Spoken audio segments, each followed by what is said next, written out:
it's time for the ding, ding, ding. A little more longer. I always hate to do it. They always seem to be having a good time. I'll let you be the judge. All right.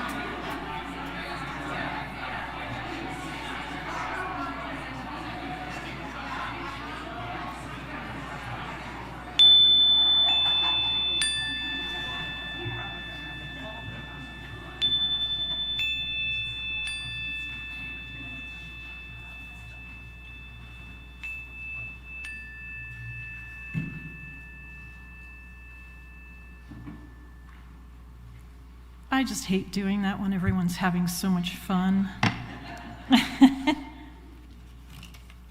As always, it's so great to see such enthusiastic greetings. We hope you'll continue these conversations after our service during the coffee hour. Each week, congregants who agree to light our chalice are given a chance to respond to a question or read a poem. This is a chance for us to get to know them a little better and invite more voices into our chalice. Ellis Marchand has been asked to offer a poem and to reflect on its meaning. Ellis?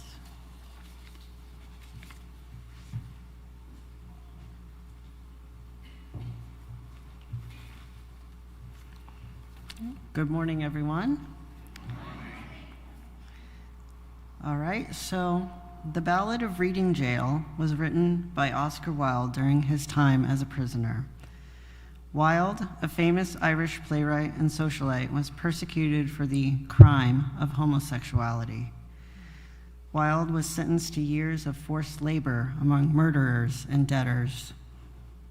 The full poem is not for the faint of heart.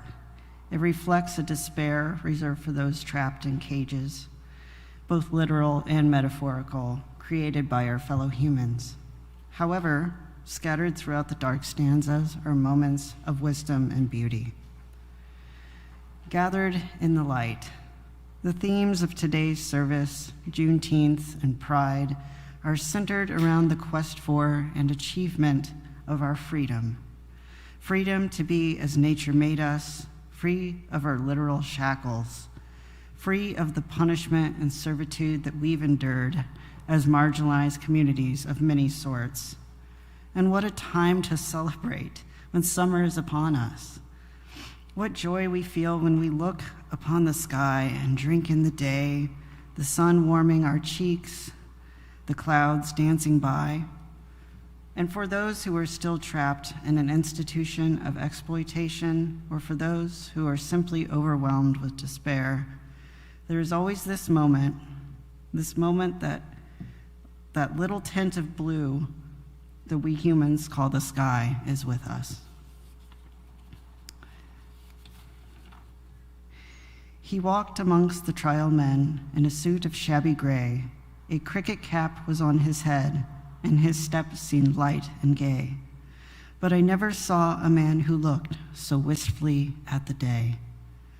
I never saw a man who looked with such a wistful eye upon that little tent of blue which prisoners call the sky, and at every drifting cloud that went with sails of silver by. He did not wring his hands as do those witless men who dare to try to rear the changeling hope in the cave of black despair. He only looked upon the sun and drank the morning air. I never saw a man who looked with such a wistful eye upon that little tent of blue which prisoners call the sky, and at every wandering cloud that trailed its raveled fleeces by. He did not wring his hands nor weep, nor did he peak or pine, but he drank the air as though it held some healthful anodyne. With open mouth he drank the sun as though it had been wine. And strange it was to see him pass with a step so light and gay, and strange it was to see him look so wistfully at the day, and strange it was to think that he had such a debt to pay. I never saw sad men who looked with such a wistful eye upon that little tent of blue we prisoners called the sky, and at every careless cloud that passed in happy freedom by. Thank you.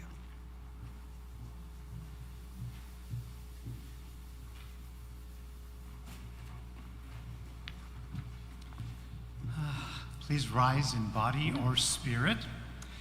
And for our opening hymn, which is number 65, not as it's printed in your order of service there, the Sweet June Days. And we're featuring a special arrangement written by Riley Anderson. The Westside Winds will be playing first, and I'll be singing a line written by Riley. And then the winds will play again, and I'll bring the congregation in when we sing the hymn together. Hope that makes sense. Here we go.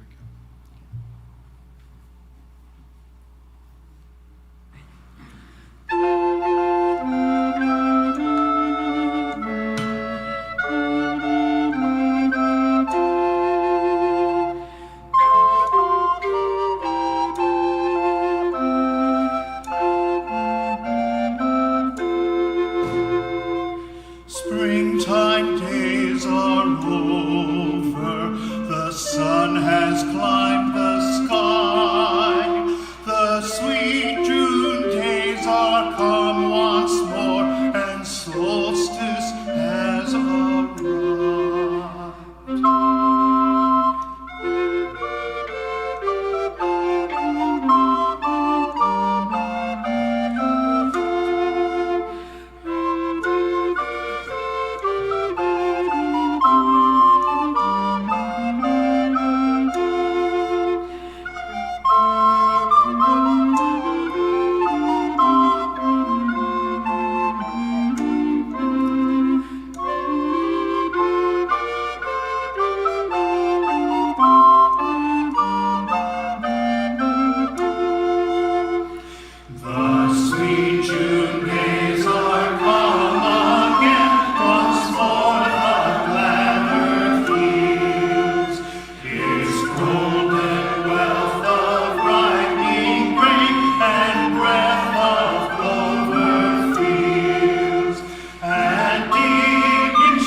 Thank you, Scott Farrell at Westside Winds and Riley Anderson. It is now our time for all ages. Reverend Katie Lawson will be sharing today's activity, Calling the Four Directions. Afterwards, children may gather to create Pride bumper stickers in honor of Pride Month. Reverend Katie? Thank you, Rick. So, for today, everyone can stay where they are, because we'll do this all together as families and then one big family. And long before we could use astronomy apps on our smartphones, the ancients closely covered the position of the sun in the sky. And so, especially in northern latitudes, people have been celebrating the summer solstice for thousands of years all over the world. The solstice, which is the time when we have the longest night, the solstice is celebrated in many ways. For instance, one of my favorite is that for 118 years in Fairbanks, Alaska, they celebrate by having an all-night baseball game that starts at 10 p.m. and uses no artificial light. They just play under the midnight sun. In Sweden, where my people are from, we put up a big, it looks like a maypole, and then you dance around it with ribbons and stuff, singing a song about frogs, which is delightful but a little random. And then in Iceland, it's a time of positivity and goodness, and folklore there says that cows can talk and elves can interact with people during this time, is there anything more magical than a talking cow?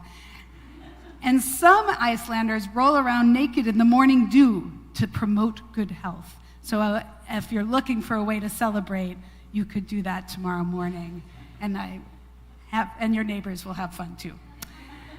Here at Westside, in addition to potlucking, we honor the solstice every year by pausing either in our service or in a park during the potluck to call the 4 directions.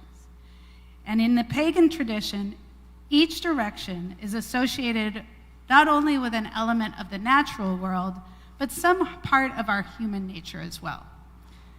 The directions are not seen as separate and isolated, but rather as a part of an interdependent system that makes up the whole world, or in the other case, our whole selves.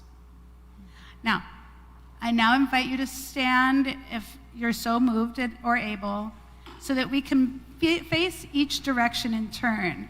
And at first it's going to feel, well, I'll march back there, but it's going to feel a little vulnerable because the first place we're going to look is to the east, which I double-checked this morning is kind of that corner right there. So if we can face that way, and maybe I'll come over here so that you don't feel like I'm staring at your backs. We begin in the east, towards the rising sun, and the element in the east is air. Air and breath give us life. It is the direction of inspiration. It is that the word literally means, inspiration literally means to take in air. The east is associated with the mind, with knowledge and learning and curiosity.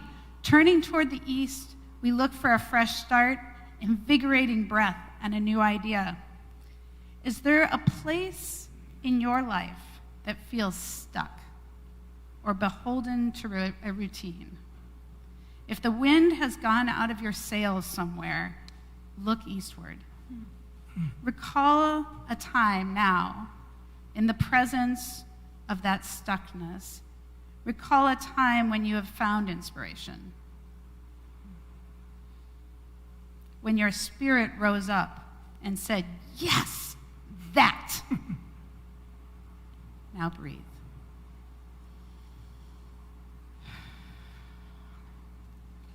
All right. Now we're turning to the south, towards the exit sign. The element to the south is fire. Fire is a transformative force. It is heat and light and change. In the northern hemisphere, it makes so much sense that we associate the south towards the equator with the warmth of the sun and the heat of the flame. We see birds move south, butterflies move south, whales move south, all seeking warmer weather when it gets cold. When our internal weather gets cold, which it inevitably does, turning south is a metaphor for turning towards warmth and daylight, seeking out changes that will warm us up and get our blood moving, calling us out of our winters, out of hibernation, and into action. Is there a place in your life that needs lifeblood, that needs a jump start? Pause here, orient it south, and bring it to your attention. Feel the warmth of sun and energy bathing that problem. And breathe.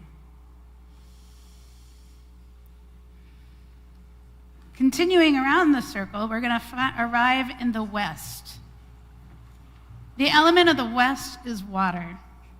In the west, we are drawn into the experience of emotions.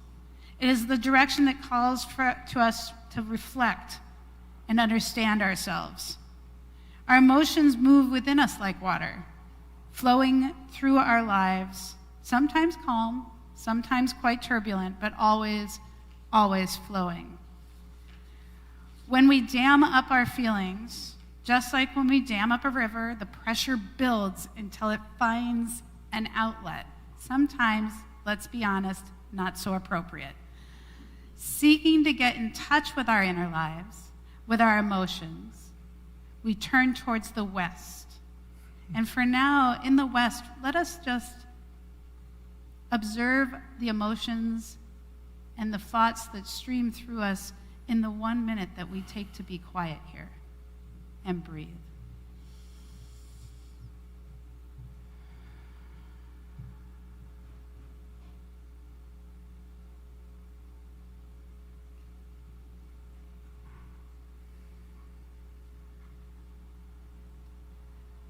We now move and turn to the north.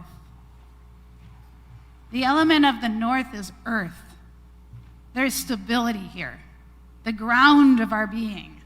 The north represents the place that holds us, that allows us time and space to heal and grow, to feel nurtured and respected. It is also the place of embodiment, of connecting with our physical selves, like with concrete, tangible things. The north is home to balance, to deep wisdom that lives in your bones, a place of rest and recovery. Is there a place in your life that needs to alight, that needs to arrive and just ground itself and rest? Pause here. Bring north to that place. Find your center of gravity and breathe.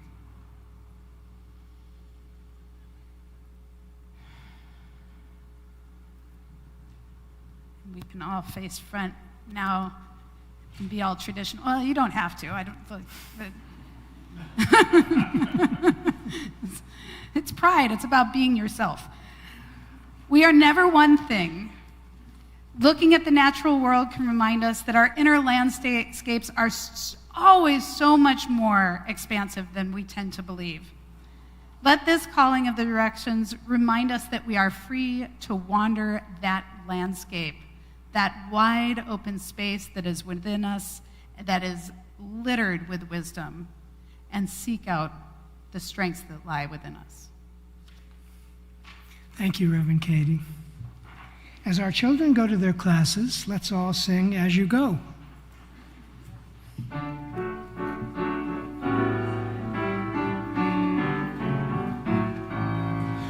hold you in our love as you go, as you go. May your heart be at peace as you go. To nurture the spark of your precious life. We hold you in our love as you go.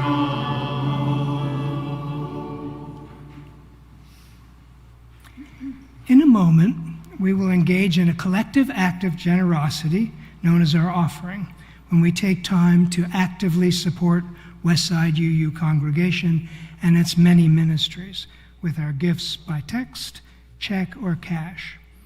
Each month, we choose a community organization to share 1/3 of our designated offering gifts, that is, those donations not designated as your pledge contributions. For the month of June, our community giving recipient is Ingersoll Gender Center.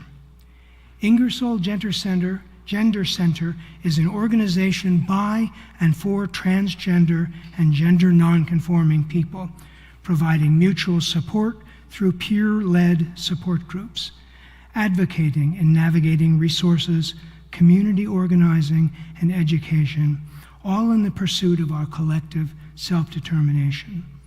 Originally formed in 1977, Ingersoll Gender Center has been building community, connecting folks to resources, and advocating for our communities in the Puget Sound region for over 4 decades. You can give by text by sending a message with a $sign and the amount you want to give to the number on the screen. Heads up, we have a new phone number. We have a new phone number for text giving. You can see it here on the screen. You'll need to update your devices with this new phone number and the payment information that works best for you. For folks here in the sanctuary who'd prefer to give your gifts by cash or check, the greeters will move among you shortly. If you'd like your gift to be recorded as coming from you, please use one of the envelopes in the pews. And now please enjoy this gift of music, Blackbird, by John Lennon and Paul McCartney, arranged by Riley Anderson, and performed by the Westside Winds with John Britt on guitar.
Thanks to everybody for giving as you're able to support Westside and the Ingersoll Gender Center.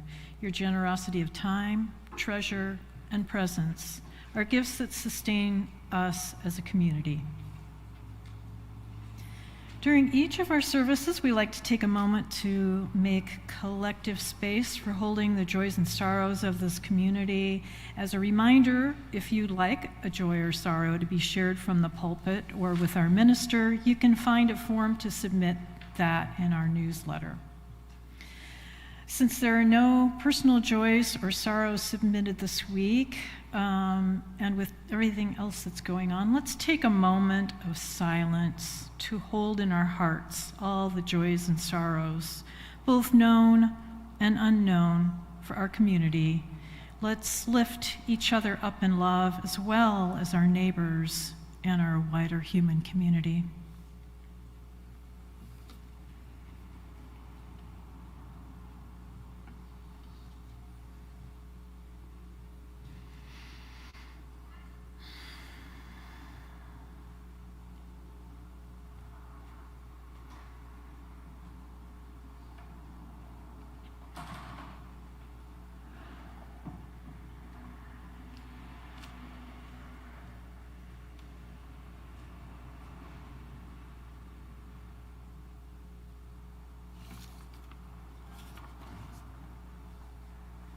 I have a message to share from Reverend Carter. Hi, dear ones. We learned about the news from Iran as we were exiting the Amazing Wear lecture at General Assembly last night.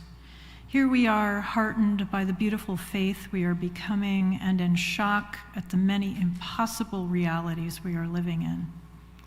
It feels good to be gathered in worship right now, and I'm hopeful that we as a collective Unitarian Universalism can take this moment to be together in the pain of today.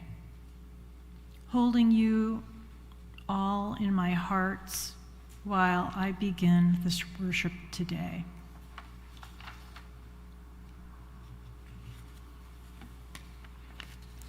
Let us now continue our time of meditation singing, "There is a Love."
After a long summer day,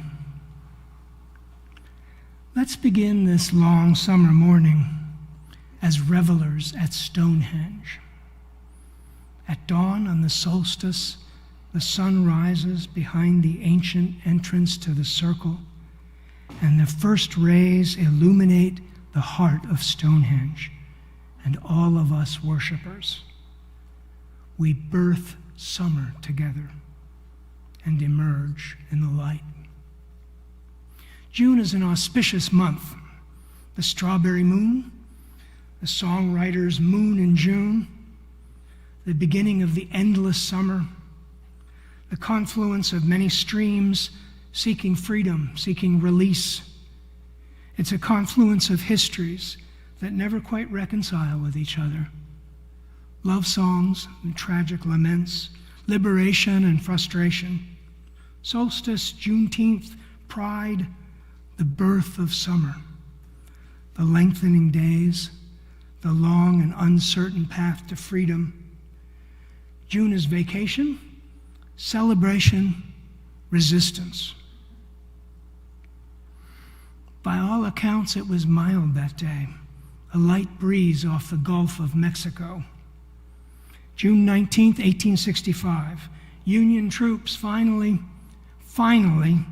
arrived in Galveston Bay, Texas, and announced that the more than 250,000 enslaved black people in the state were free by executive decree.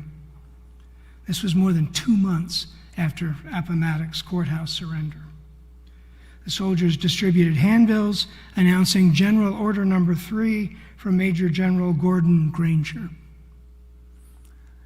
They had the longest wait, our fellow Americans held captive in Texas, a long wait in the summer heat. Imagine a tree-shaped scar on your back, as Toni Morrison puts it. Imagine all you would have endured. You'd heard the talk. Rumors?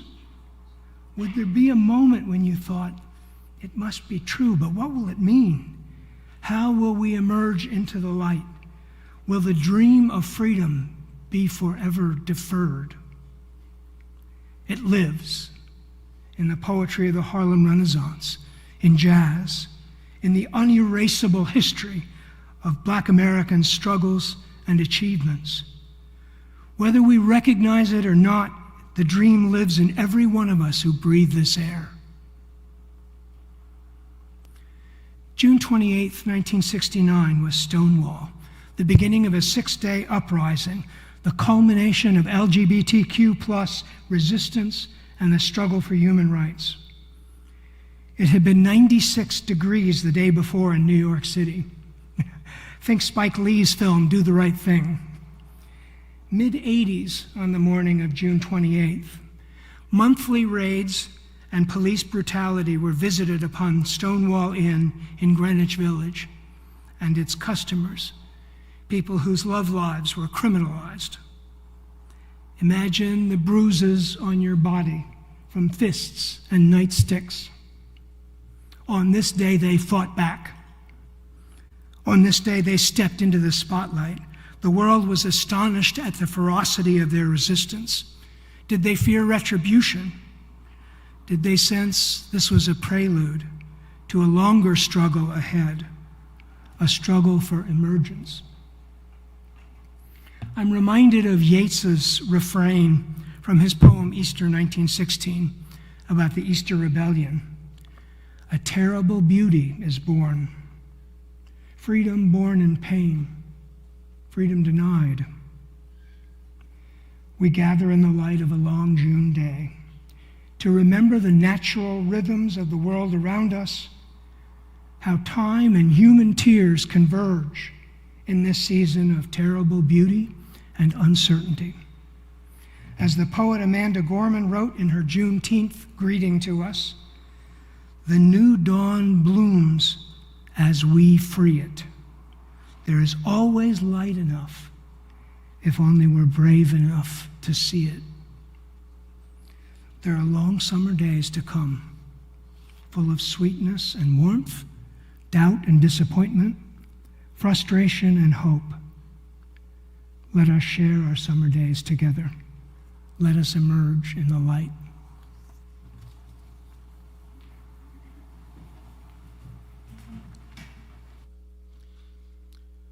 On September 2nd, 1957, Dr. Martin Luther King Jr. visited Highlander Folk School in Tennessee. Part of the school's mission was to help prepare civil rights workers to challenge unjust laws and racist policies that discriminated against African Americans. The school also made a point of bringing Black and white people together to share experiences and to learn from each other. It was a dangerous idea. At a time when Southern laws kept Black and white people segregated, some white racists terrorized African Americans with deadly violence. Dr. King delivered the main speech that day, honoring the school's 25th anniversary. As part of the meeting, folk singer Pete Seeger got up with his banjo. He plucked out a song he had learned at Highlander and led the audience in singing it. Later that day, Dr. King found himself humming the tune in the car. "There's something about that song that haunts you," he said to his companions. That song was "We Shall Overcome." It soon became the anthem of the civil rights movement of the 1950s and 60s. It offered courage, comfort, and hope as protesters confronted prejudice and hate in the battle for equal rights for African Americans. Listen as the Westside Chorale sings, "We Shall Overcome."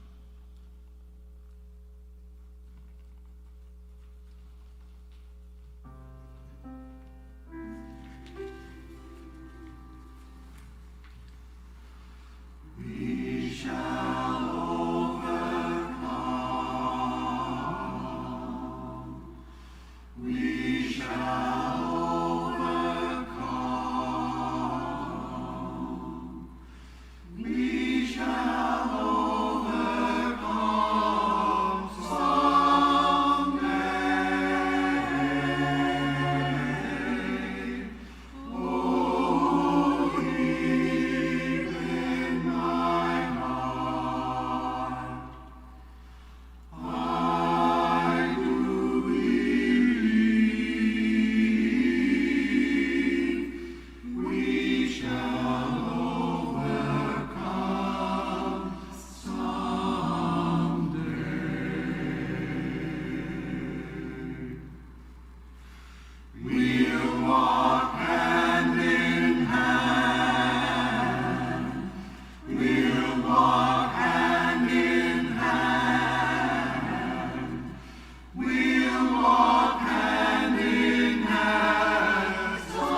Good morning.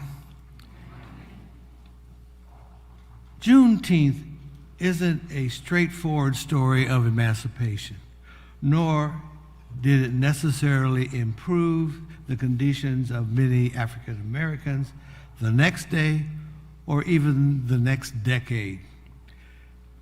Many people ask, is Juneteenth and Independence Day the same? Well, the answer is no. They both commemorate two different types of freedom.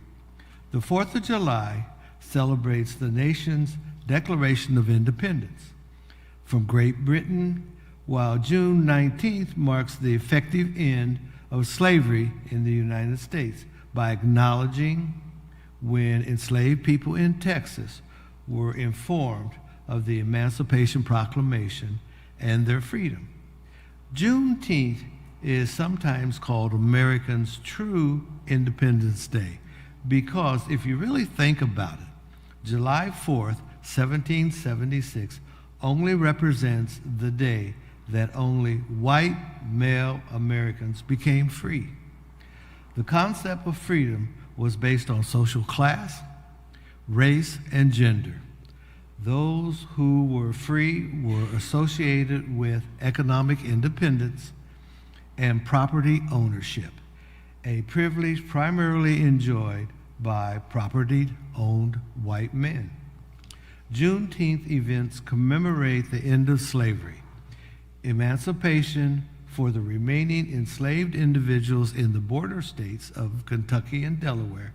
They did not become emancipated until December 6, 1865, which is a number of months after Juneteenth.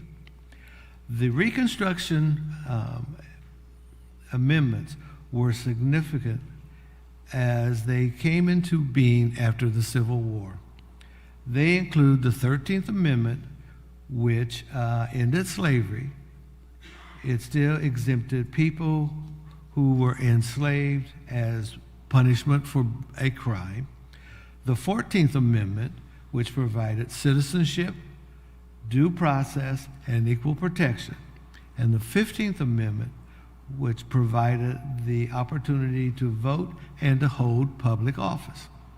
The thing is that while the enslaved folks are free we actually need to unpack that term free or freedom. Remember, they have no place to live, no money to buy food, no land that is theirs, and no mule to help plow a field if they ever got property. So nearly all formerly enslaved people become sharecroppers, which was another form of slavery. Economically and legally, these free slaves had no civil rights, so they were not truly emancipated. People in the United States did not have full voter rights until the Voter Rights Bill passed in 1965. Juneteenth is now recognized as a federal holiday, and that went into effect on June 17, 2021. President Joe Biden signed the Juneteenth National Independence Day Act into law, that making Juneteenth the first new federal holiday since Martin Luther King Jr.'s Day was adopted in 1983. Juneteenth is important because it continues to highlight lesser-told stories about the founding and the history of the United States. For example, the rise of the Ku Klux Klan, the Tulsa Race Massacre, the federal government redlining. These are not what many of us were taught in schools. Juneteenth has become a powerful symbol of the struggle for freedom and the resilience of Black people in the face of oppression. It's a day to remember the struggle of the past and to look forward towards future being a bright spot. For many, the day serves as a reminder that the fight for equality and justice is not over. The continued struggle of Black Americans in civil rights and social justice are a part of the larger context of Juneteenth. It is a time for reflection, remembrance, and celebration. It is a chance to honor the resilience of the African American community and the legacy and struggle for freedom. Thank you.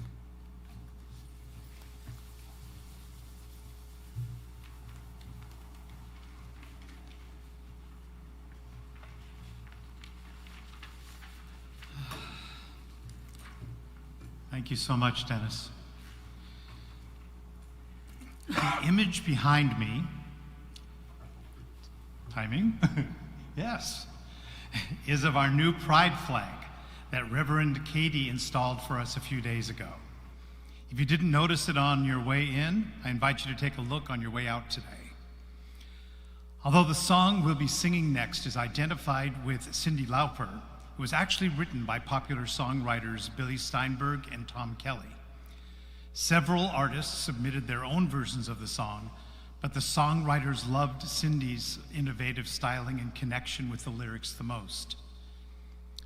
Shortly before Lauper heard Steinberg and Kelly's demo for True Colors, one of her dearest friends, Gregory Natal, tragically died of AIDS. When recording her own vocals for the song, particularly the gentle whispering sections, she had Natal at the front of her mind. Quote, "I realized it had to be a voice that whispers to you," she told 60 Minutes. "A voice that's almost childlike, so it will speak to the softest, most gentle part of a human being. It's a voice whispering to you, telling you it's going to be okay."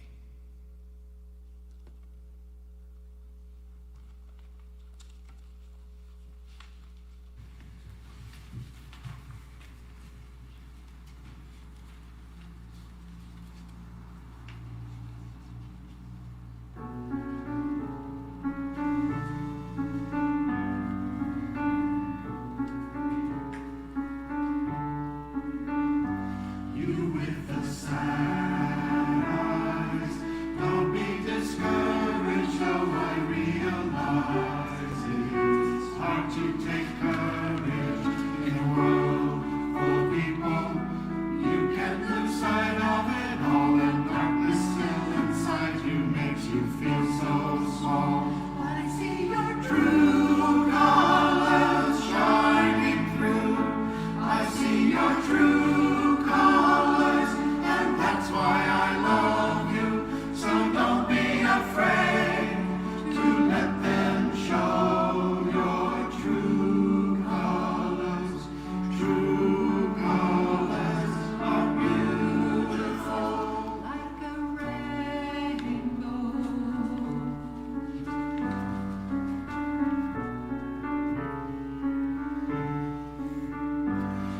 me a smile then. Don't be unhappy, can't remember when I saw you laughing.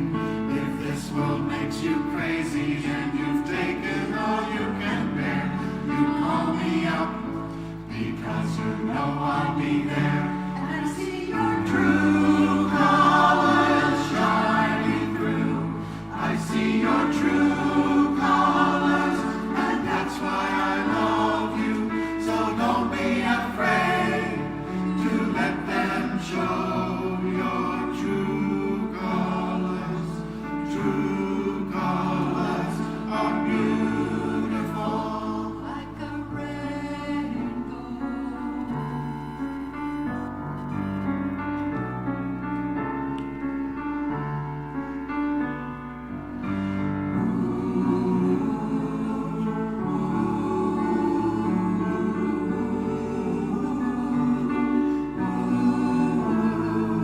If this world makes you crazy and you've taken all you can bear, you call me out because you know I'll be there.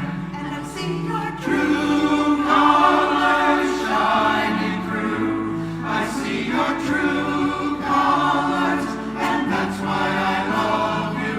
So don't be afraid to let them show your true colors. True colors. See your true colors shining through.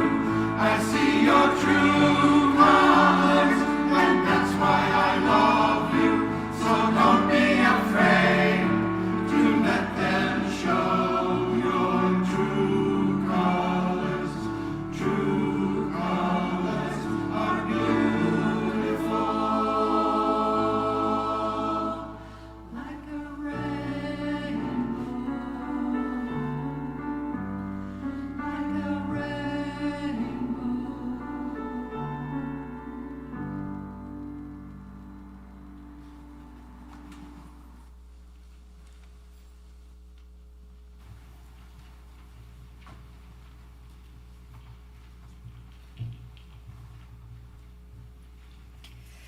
One sec, let me pull it up.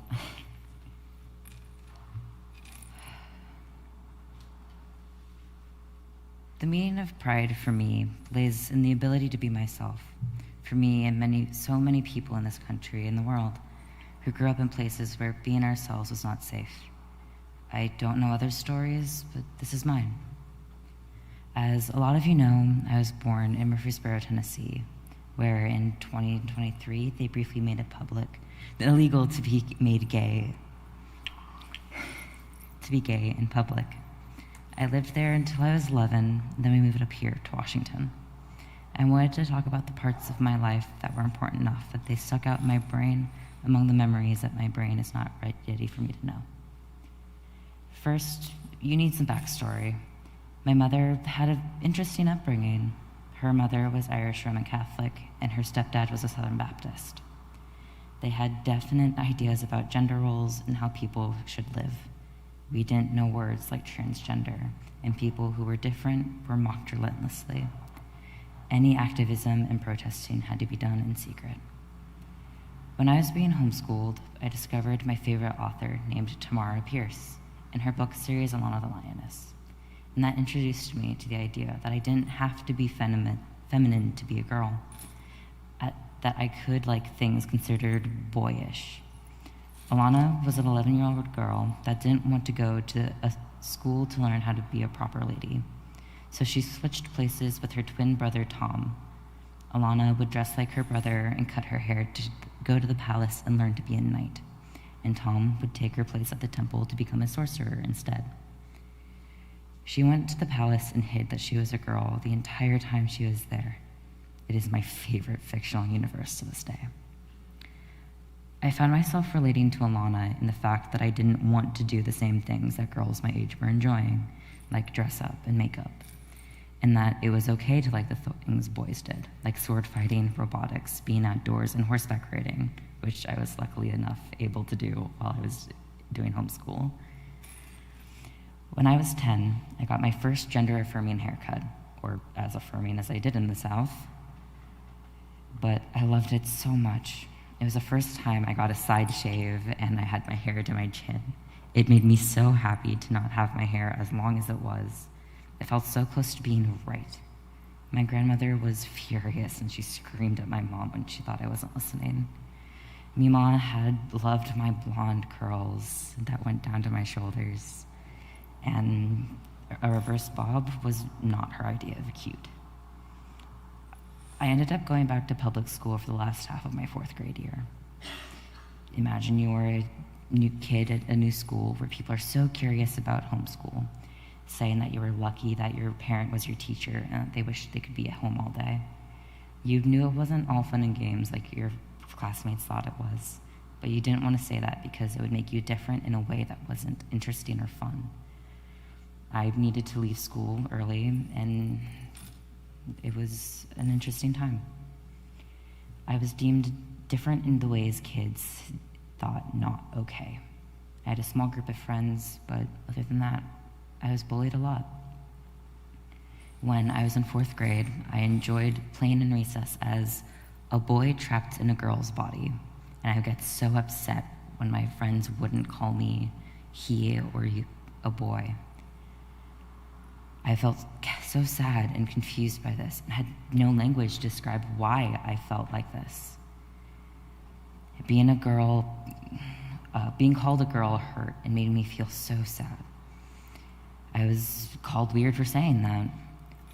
Mom took me to a therapist, and she got advice that really wasn't the best in retrospect. She has since learned she is right here. The therapist said that I wanted to be a boy because I thought the women around me were powerless or hopeless. That is not true anywhere near it. The women around me were some of the strongest people I knew. She told my mom to dress me up in dresses, give me makeup, and dissuade me from things that were considered tomboyish. I hate that word to this day for those reasons. I ended up repressing how I felt and told myself that I wasn't a girl. I wasn't a boy. I was just a confused little girl. Later on in my life, I ended up reading a book that somehow I got my hands on called Annie on My Mind. It's about a high school or middle school girl who met a girl at a museum and eventually fell in love with her. And it's about her, Liza, the main character, learning and reconciling within herself that it is okay to love someone of the same sex and gender. And that was the book that made me realize that my feelings towards the same sex were okay, and that I was not weird for feeling like that. My grandmother would regularly talk about how bisexual people were greedy and needed to pick a side. And at that point, I liked both boys and girls, and I didn't know how to explain it. When I was in 5th grade, I ended up telling someone that I thought was a really close friend that I had crushes on girls, and she outed me to the entire school. That bullying followed me through all of my elementary and middle school career, and it really hurt. I learned the wrong lesson of that part of me was meant to be secret, that I was not supposed to tell anyone. And it really hurt. But we moved out here not long after, when I turned 12 here in Washington. And I met a bunch of my friends, and I learned the word transgender, and I learned the terms queer and lesbian and gay, and that they were okay. And ever since, I've been living as myself, as Quinlan, with every pronoun except for she, her. And it has made me feel really happy with myself. And I get to be with me with the support of my friends and my family and all of you. Thank you.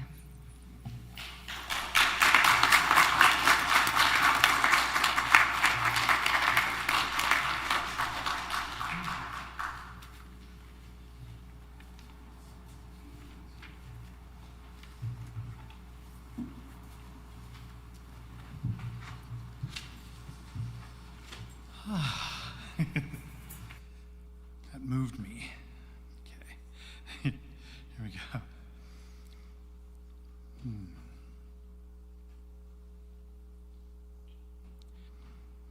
All right, so we'd invite you now all to rise in body or spirit as we sing hymn number 1035 in the teal hymnals, Freedom is Coming. And the way we're going to be doing this is the whole congregation will be repeating the first two lines. Oh freedom, oh freedom, oh freedom, freedom is coming. And Lisa will be helping to guide you in that. And then something tricky is going to happen while you are singing that. The chorale is going to be singing something else. Ooh, but you have to hold on to your own. And I challenge you to try to sing louder than the chorale. But Lisa is a fearless leader, so I'm sure it will work. And we'll all sing this through, including the chorale, maybe 4 times so we get the feeling for the melody before I bring in the chorale. Okay?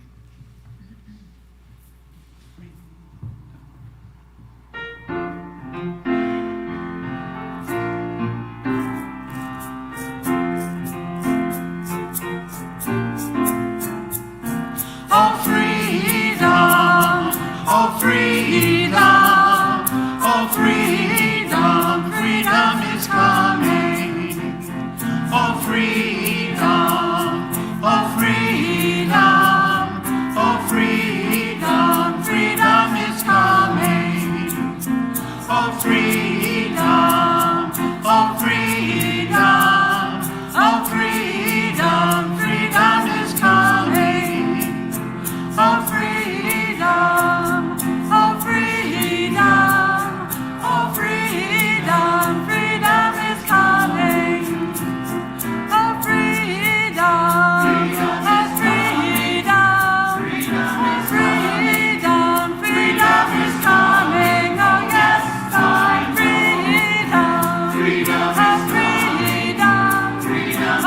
freedom, freedom is coming. Oh yes. Oh yes, I know. Oh yes, I know.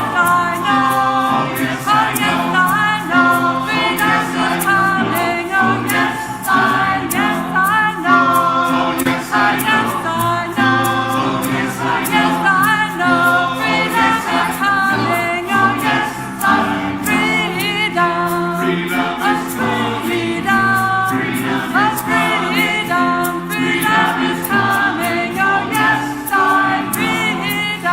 Freedom is freedom. Freedom is freedom. Freedom is coming. Oh yes, I know.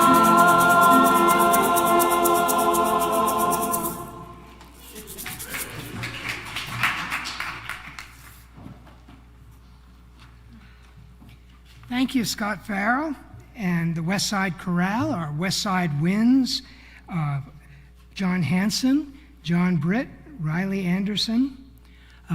Also thanks to Ellen Macomb, Quinlan Porter, Dennis Jackson, Reverend Katie Lawson, Ellis Marchand, Nate Mesnard and Henry Sikora, our tech experts. Thanks to our ushers and hospitality folks. As always, it's a pleasure and blessing to do this sacred work together. Make sure to look at your Westside Week, which you would have received on Friday. A couple of important announcements. One, we are grateful for the outstanding service of this year's Board of Trustees. Cindy Jackson, Dennis Jackson, John Hornby, Lisa Maynard, Tracy Burrows, Jennifer Distotel, and Megan Schumacher. Leaving the board after multiple terms of our trustees are Tracy, Lisa, and Jennifer, and Dennis will also be stepping down.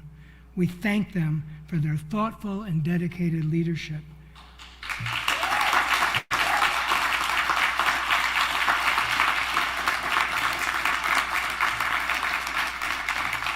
We're blessed to have an abundance of inspiring leaders. Our next Sunday service will be on July 13th, Be That Guide, with Reverend Katie Lawson and Lisa Reitzes. Also, check the Westside Week, which is coming out this coming Friday, and we'll have details of our participation in the next Pride March, Seattle's Pride March, which is this coming Sunday. So we're gonna collaborate with East Shore, but we don't have all the details worked out yet. So keep an eye on the Westside Week. Thanks.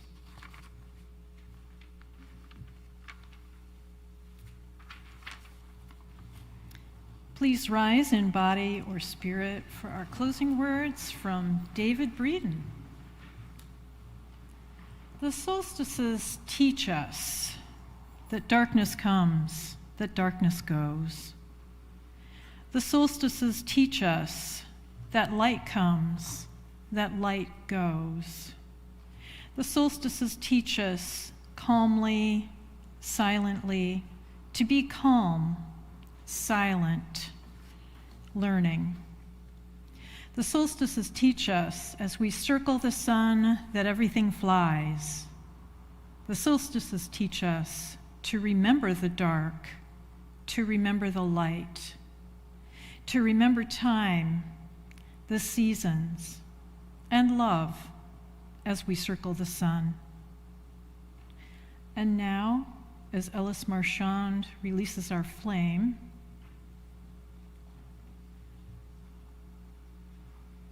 may you go into this week blessed and blessing the world. We hold you in our love as you go.